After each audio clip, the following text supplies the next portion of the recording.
People really believe that Black women have to die exhausted.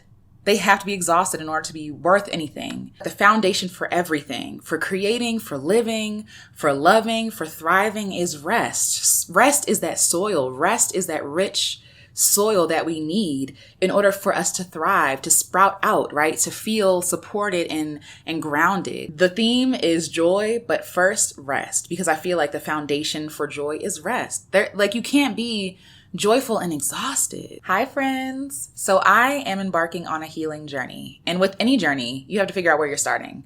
And so for me, I didn't really know where to start. Where do I begin? What was a recurring theme was exhaustion. I was tired. I felt tired in my body, tired in my eyes, tired in my soul, my spirit, and my mind, right? Rest is like the basis of what we need. It's not something that is earned. It's not something that we have to qualify for. It's something that's necessary. We're supposed to sleep at least 8 hours out of the day, right? And so out of 24 hours, right? That's a big chunk of the day spent resting, spent not doing anything. I decided that where I'm going to start on my healing journey is rest. I'm going to start resting. So I've been journaling, of course, and I want to share with you some things that I have been working through as a recovering exhausted person, a recovering exhausted Black woman, because I feel like for a lot of people, exhaustion is their default. Exhaustion is their norm, right? A lot of us spend so much time drinking coffee, again, avoiding naps and sleep, drinking energy drinks, trying to figure out what's wrong with us. Why can't we get our energy up? Why can't we be, super vibrant all the time?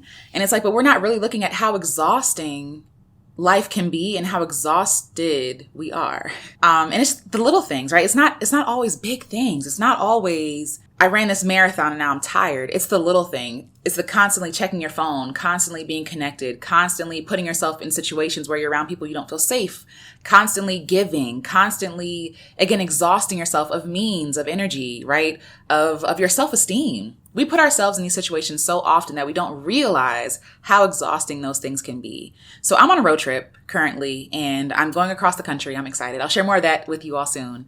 But what I've realized is that when we got in the quiet in nature, it was so restorative, like it was so calming and peaceful. And in that silence, you're able to recognize how many alerts aren't going off, how many lights you're not seeing, how many voices you're not hearing. And the calm and the quiet is healing. It's necessary. But we are always connected. We are constantly going, and that aids in our exhaustion. Exhaustion is normalized in this society in the West. I feel like exhaustion is normalized and it's almost like celebrated. The more exhausted you are, the higher you're celebrated. The more you're celebrated, the higher regard that you're in because you are an exhausted person. Sadly, I feel like we think this way because the foundations of this country is that of exhausted people, enslaved folks, indigenous folks. All of us had to be exhausted for this country to thrive. And I think that a lot of us think that if we are not exhausted, then we're doing something wrong, or that exhaustion is the cost to be successful. Exhaustion is the thing that we pay, the price we pay to be a successful human being. When in reality, this country, this foundation of this country is warped. The foundation is evil. The foundation is that which takes the life and the livelihood and again, the vitality of other people in order for it to thrive. And so why are we, sacrificing our bodies, our health, our mental fortitude, our joy to see this country succeed when this country doesn't care about us? We're always advertised coffee and energy drinks and 5-hour energies and all this stuff that's like addressing a symptom and not the root cause of the problem. This culture we live in is all about addressing the symptoms. It's all about take this if you're depressed, take this if you're anxious, and I'm not, downing any medication or people who take medication. Do what you have to do, right? But I feel like there is something to be said that we live in such a culture that is not addressing why people are depressed, why people are anxious, right? Like why people are exhausted. It's because the system we live under is exhausting. The literal system is exhausting. It takes and it takes and it takes. And it gives little to nothing back to the people who buy into the system. There's only a few people at the top who are benefiting from people being exhausted, right? Because they're not exhausted at the top. They ain't tired. They on vacations, they on yachts, they on planes. They're going wherever they want to do because they're benefiting off of the labor and the exhaustion of other people. We're not addressing the problem. We like to find little vacations, and I get it, right? Because we're in a society that doesn't really allow us to rest if we don't take it for ourselves. And so a lot of us find rest in entertainment and YouTube or on podcasts or, watching television, Netflix, these kind of things, these little escapes, these little vacations that we can take. And I get it. I understand. For me, I want to address the real reasons in my life why I'm being exhausted and try to opt out of a system that wants to take everything from me and give nothing back. If I can, right? As much as I can. The answer is rest. And the answer is not pushing yourself even further because you're exhausted, right? The answer is rest. A lot of us betray ourselves, betray our own bodies because we hear ourselves being tired and we say, we can't be tired. We're not allowed to be tired right now. I feel like a lot of healing is going to have to be me treating myself like a child. We were in Black Girl Creative, and one of the conversations we were having was around self-care. And what does that mean? What does it feel like? How can we implement this in our real life? And someone brought up, Miss Lorraine brought up, speaking to ourselves, treating ourselves like a child. When a child needs a nap, we don't tell that child, too bad, you got to keep staying awake. No, we put that child down. We lay them down. We're gentle with them. We calmly and sweetly sing songs to them as they go to sleep. We, rub their heads and we tell them it's okay. For the babies who are fighting sleep, right? We tell them it's okay to rest. Like, we give them this permission. We try to implement this need for rest and for sleep. But as we grow older, we forget to have that same gentle kindness, that soft and sweet speaking to ourselves. We tell ourselves, we're not allowed to rest. You can't rest. You're not allowed to, right? Or you haven't earned it. You're not good enough. You're not getting good enough yet, right? We tell ourselves these things and we don't understand that we are listening. Our body is listening. We are listening to ourselves when we tell ourselves, when we betray ourselves, when we say, I know you need sleep. However, I'm not going to gift you that sleep. You're not worthy of that sleep yet. You know what I'm saying? Like, these are real things that we're telling ourselves. I know in my life, I make things way more complicated than it needs to be. And that's a truth I bought into. That is something I put onto myself that, like, no, it has to be hard to count. It has to be complicated in order to be legitimate. It has to be hard on the body and the mind in order to get money from it, right? These are the beliefs that I've believed for so long, because for a long time, my life felt like it had to be that. It was hard. It was difficult. It was fighting through. It was constantly defending myself. It was going hard, going all in. We can't get C's in class. We got to get all A's. If we don't get all A's, I'm a failure, right? If I don't make a 4.13, I'm a failure. If I don't make the MVP of the sports that I play, I'm a failure. What is all this for? Instead of being able to really just be present and actually absorb what I'm learning, what I'm experiencing, I'm all about the finish line, all about trying to be the one. And I didn't realize until now how much of a detriment that was on my mental health and my self-esteem. Because now, if I'm not the one, who am I? What does that mean about me? If I'm not allowed to rest, if I'm not allowed to nap, if I always have to be creating and doing, if my worth comes from those things, then yes, I'm not going to rest. I'm not going to relax. I'm not going to sit back and enjoy myself and enjoy the art that I create. It is always about someone else's consumption. And this is what we're taught. This is what we're told. And I'm just starting to shake off those things. It doesn't have to be complicated to count. It doesn't have to be hard to be loved. It doesn't have to be complicated in order to be supported or legitimate. It is legitimate. I am legitimate because I exist. Not because I've been through hell and back. That's not where my worth comes from. Being strong isn't necessarily the flex that I'm looking for. It's not necessarily a compliment to me because I want to be joyful. I want to be well rested. And for me, the destination is joy. But along the way, I'm going to have to heal a lot of places in my life to experience that joy. Joy is not something you just flip on, right? It's not something you just like choose and take, right? It takes work to get there, but I'm willing to do that work, do the unlearning, doing the unpacking, all the hard stuff, right? All the things that need to be done so that I can rest and then go to the next step of healing. And we'll figure that out along the way. I am very clear and very open to the fact that I don't have all the answers, that I don't know what I'm doing, that I don't necessarily know where to start, but I'm starting anywhere. I'm starting anyway. And I feel like the foundation for everything, for creating, for living, for loving, for thriving is rest. Rest is that soil. Rest is that rich soil that we need in order for us to thrive, to sprout out, right? To feel supported and grounded. All that comes from rest. Rest is what holds us together. Restful practices, easeful practices, right? Things that just feel easy, light, airy, right? And I just want to feel light in my life. I don't want to feel heavy anymore. Everything doesn't have to be heavy. I can prioritize joy and still thrive and still be legitimate. And I'm just learning that for myself and trying to take that for myself. I can be supported and praised for being lovely, easy, for being light and vibrant, not for taking on things I wasn't supposed to take, not for experiencing trauma and neglect, and all these things don't make me me. I am me regardless of anything I've been through. You see what I'm saying? I am worthy.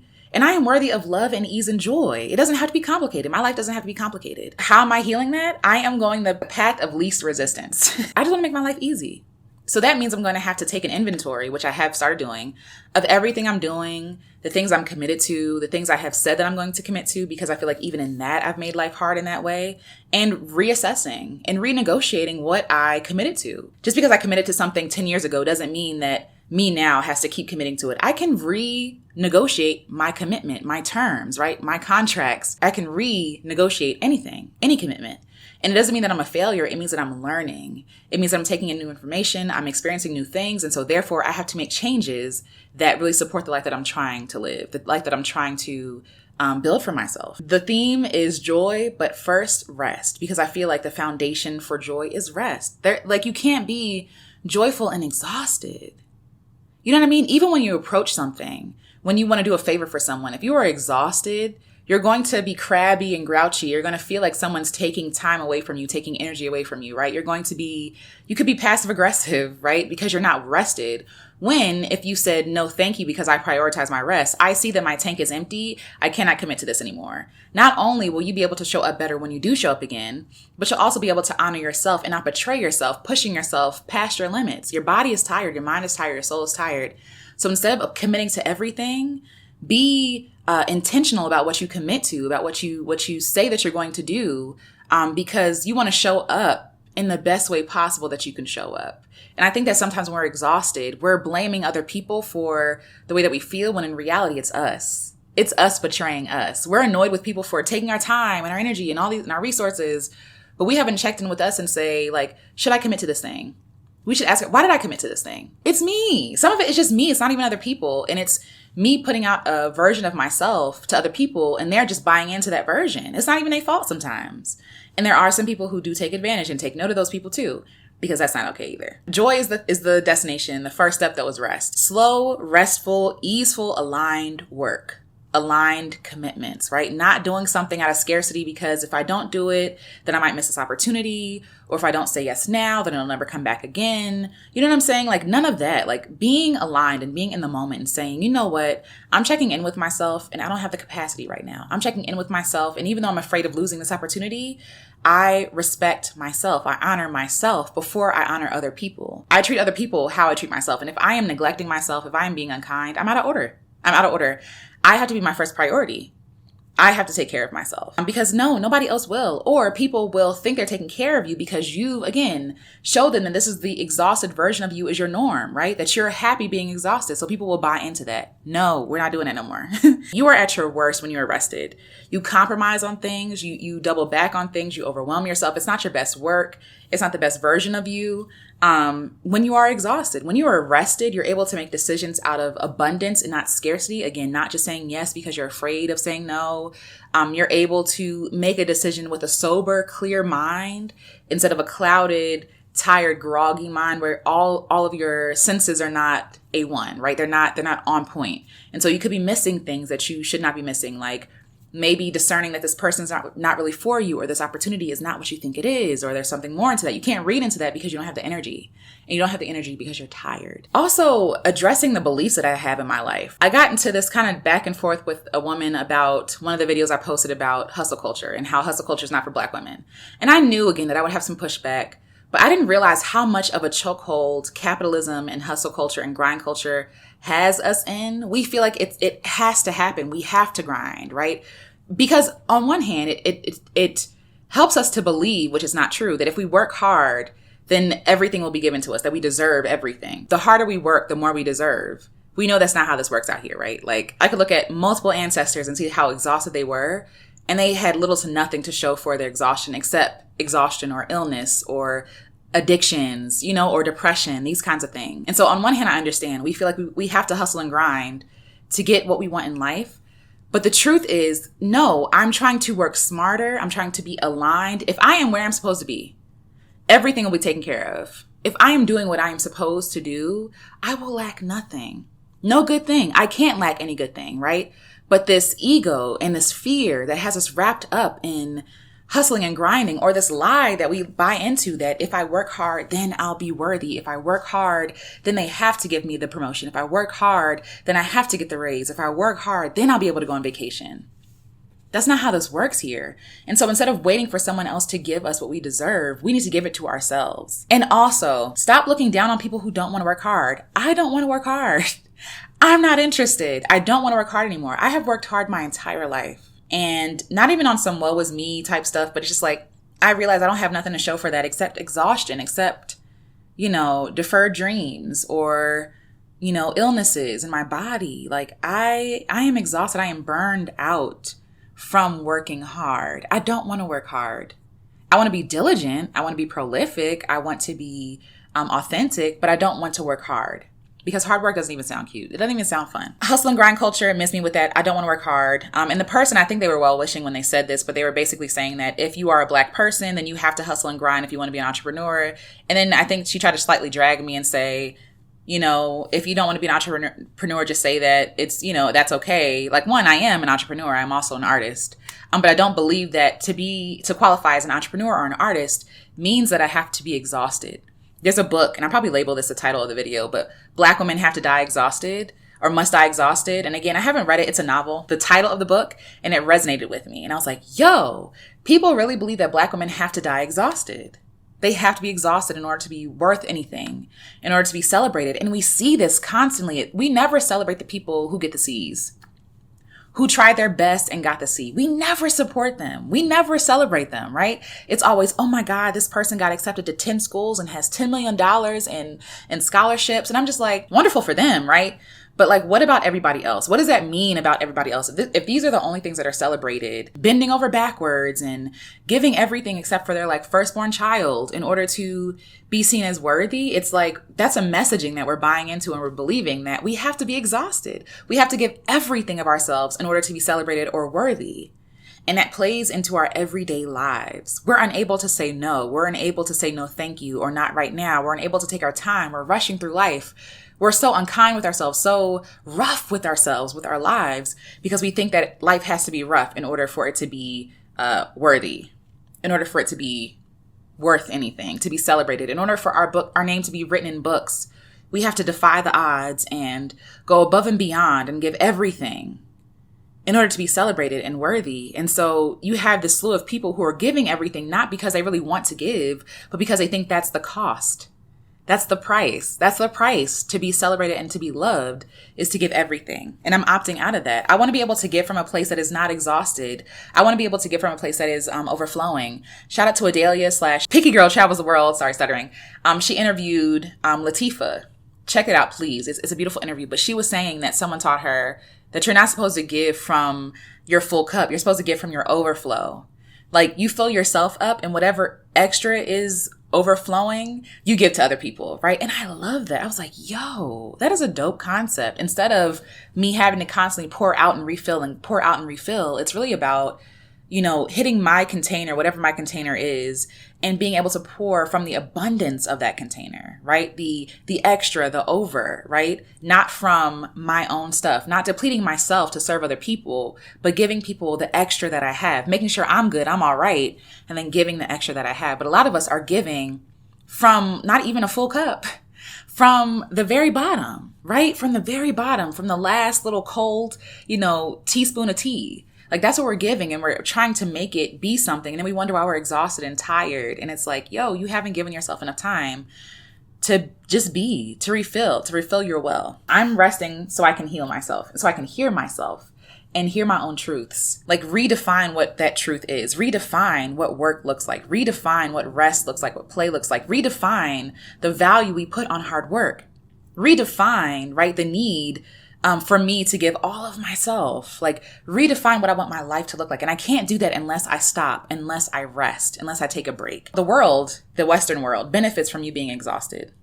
It's able to sell you things. You're able to buy things because you're trying to buy rest. Shout out to me, because I did that. Buying all these magazines and books about rest that I can't even have enough energy to read because I'm so tired. When in reality, all I need to do is go to sleep. I don't need to read another book. I need to lay down. I need to go to bed. But again, buying into this, like, I need to be knowledgeable. I need to know. Shout out to Tag. I feel like Tag set me up. the talented and gifted program in my grade school, where it was always about achieving, always about being extraordinary, always about, doing the most, being phenomenal, never being celebrated for just being average, like being celebrated for like our worth being rooted in how smart we are, right? When I really think that if everybody had the same opportunities, everybody could get to where we were. You know what I mean? Like there was nothing exceptional about us. People just gave the care to us that we needed. That's a whole other conversation for another day. Anyway, so I want to get quiet enough to know what's draining me, right? So I have to get quiet enough to be like, okay, what exhausts me? What exhausts me? And why am I still doing it? Why am I still making room for it? Why do I feel like I have to suffer? Why am I still doing this? You should ask yourself those questions because I'm asking myself the same. How do I plan on resting, right? How do I plan on implementing rest into my day-to-day routines and into my healing journey? First things first, sleeping. Sleeping and napping. I need to do better with sleeping. I need more sleep. I need more sleep. I need more naps. And I think it's really hard for me to sleep and nap because I always feel like I have to be doing something. I must be doing something. I must be creating something. All this time is going by and I haven't created anything. What does that mean about me? It means that I'm a human being and I need rest. It's okay that I'm not always producing something, not always putting something out there, not always posting a video or a podcast, or like being a creator is great, but sometimes we wrap our worth in what we're creating. Oh, I haven't put out an album in 10 years. I'm a sucky artist. No, you're not. You're still an artist, even if you don't put anything out there. Check out the Nat Ministry or Trisha. She is amazing, phenomenal. And she really challenges our thoughts on rest and on hustle culture and grind culture and pointing out how it shows up in life every single day that we don't really notice. Secondly, doing as little as possible. Shout out to Stephanie Perry. That's a phrase that she said over and over again. She wants to do as little as possible. And in my mind, I'm like, how can I do as little as possible? And it's going to take some quiet reflection. How can I do the bare minimum of what I love to do, but still make an impact? Because again, I'm the queen of making things more complicated than it has to be. Making a whole schedule, making it a whole to-do, when it really just needs to exist, right? Just do it and just put it out there when you feel led to do it. It could be that simple. 3, making things ridiculously easy for myself. This is going to be an exercise because I've been taught that if it's easy, it doesn't count. If it's easy, that's too easy. I can't do that. It's too easy. Why not? Why can't it be easy? Who said it got to be hard? Like, who told you that, Alicia? Who told you that? And why, as a 32-year-old woman, do you feel like you still have to buy into that truth? Because it's not true. 4, leaning into the path of least resistance. Just going with the flow, not fighting the current, surrendering, opening my hands and surrendering, right? Again, we talked about this before, like, yes, and improving my life and being okay with not having the answers, being okay with improving, being okay with figuring it out as I go along, right? Not having to have the strict diet and plan for healing. No, I want the healing to even feel soft. I want the healing even to feel easy. And even though I might come across some uneasy truths or uneasy practices I need to do, right? Because it's hard in the beginning. It's like pedaling a bike. It doesn't mean that it has to be rough on me. Healing doesn't have to be a rough process.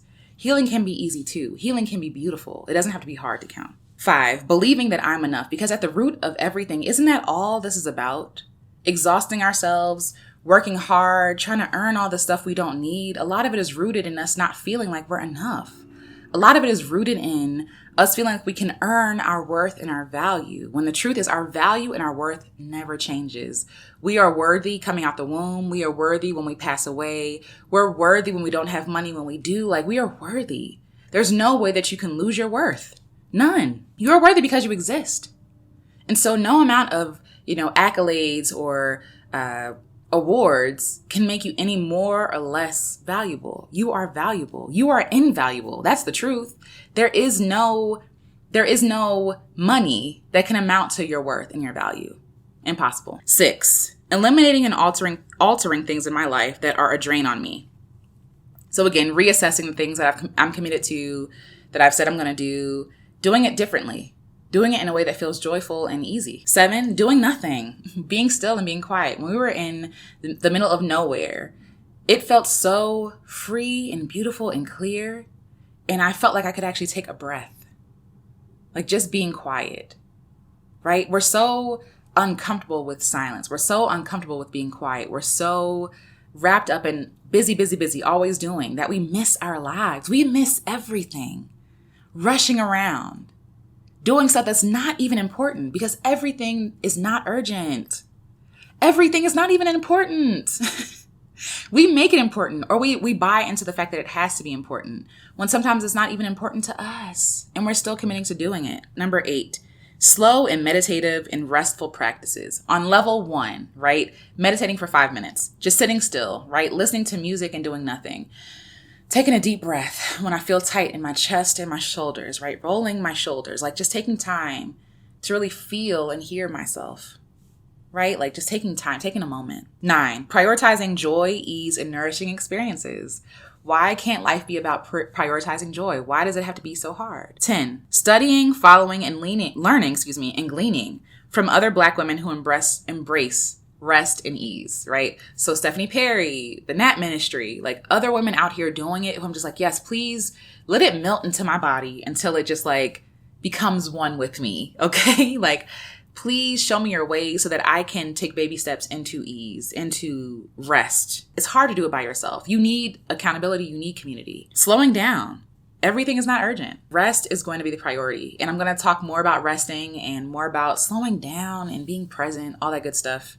But if you enjoyed this video, please let me know. Share it with somebody who needs to hear it. Let's go on this journey together. On Patreon, I'm going to be sharing the journey with you. We're going to be having bi-weekly meetups. That's my idea for now. Again, don't hold me to it, but this is just the idea to be able to talk, to work through things, to hold each other accountable, to hold space for each other. And I would love to see you there. And so if you like this video, check out this video, and I will talk to you all in the next one.